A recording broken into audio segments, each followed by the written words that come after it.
السلام علیکم دوستوں۔ دربار فرعون نے ایک میلہ لگوایا اور اپنی پوری سلطنت کے جادوگروں کو جمع کر کے حضرت موسیٰ علیہ السلام کو شکست دینے کے لیے مقابلے پر کھڑا کر دیا۔ اس میلے کے ازدحام میں جہاں لاکھوں انسانوں کا مجمع تھا، ایک طرف جادوگروں کا ہجوم اپنی جادوگری کا سامان لے کر جمع ہو گیا اور دوسری طرف ان جادوگروں کی فوج کے مقابلے میں حضرت موسیٰ علیہ السلام تنہا ڈٹ گئے۔ جادوگروں نے فرعون کی عزت کی قسم کھا کر اپنے جادو کی لاٹھیوں اور رسیوں کو پھینکا تو ایک دم وہ لاٹھیاں اور رسیاں سانپ بن کر پورے میدان میں ہر طرف پھنکاریں مار مار کر دوڑنے لگی۔ پورا مجمع خوف و ہراس میں بدحواس ہو کر ادھر ادھر بھاگنے لگا۔ فرعون اور اس کے تمام جادوگر یہ کرتب دکھا کر اپنی فتح کے گھمنڈ اور غرور کے نشے میں بدمست ہو گئے اور جوش شادمانی میں تالیاں بجا بجا کر اپنی مسرت کا اظہار کرنے لگے کہ اتنے میں حضرت موسیٰ علیہ السلام نے اللہ کے حکم سے اپنے مقدس عصا کو ان سانپوں کے ہجوم میں ڈال دیا۔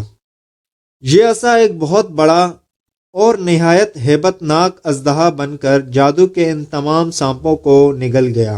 یہ معجزہ دیکھ کر فرعون کے تمام جادوگر اپنی شکست کا اعتراف کرتے ہوئے سجدے میں گر پڑے اور یہ آواز بلندیا اعلان شروع کر دیا کہ ہم حضرت ہارون علیہ السلام اور حضرت موسیٰ علیہ السلام پر ایمان لائے۔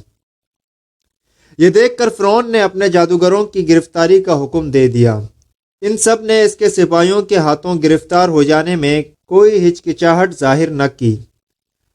فرعون نے انہیں اپنے غیظ و غضب سے ڈراتے ہوئے کہا، مجھ پر دوبارہ ایمان لے آؤ ورنہ میں تمہیں سولی پر چڑھا دوں گا۔ جادوگروں نے صاف انکار کر دیا اور کہا، اے فرعون، ہم بھٹکے ہوئے تھے، تیرے ساتھ گمراہی میں ڈوبے ہوئے تھے۔ آج ہمیں راہ ہدایت نصیب ہوئی ہے تو اب ہم اسے کھو دینے سے جان دینا زیادہ بہتر سمجھتے ہیں۔ فرعون نے انہیں بہت ڈرایا دھمکایا مگر وہ اپنی بات پر ثابت قدم رہے۔ حضرت موسیٰ علیہ السلام نے انہیں آخرت میں جنت اور اللہ کی رضا کا جو مزہ سنایا تھا، اس کی سرشاری نے انہیں فرعون کی ہر سزا سے بے خوف کر دیا۔ فرعون نے ان سب جادوگروں کو سلیب دے دی۔ انہوں نے ہنستے ہنستے حق پر جان دے دی۔ دراصل سلیب فرعون کی ایجاد ہے۔ اس نے سب سے پہلے سولی کا استعمال کیا۔ وہ اپنے مجرموں کو جان سے مارنے کے لیے ایسے ہی ظالمانہ طریقے ایجاد کرتا رہتا تھا اور اس کی اذیت دہی بھی اس کی رعایا پر اس کا رعب قائم رکھنے میں بہت عمدہ معاون تھی۔ مگر جب بات اللہ کے نام لیواؤں کی آ جاتی ہے تو پھر کوئی سلیب اور کوئی اذیت کوئی معنی نہیں رکھتی، جسے اس کے جادوگروں نے حق پر جان دے کر ثابت کر دیا۔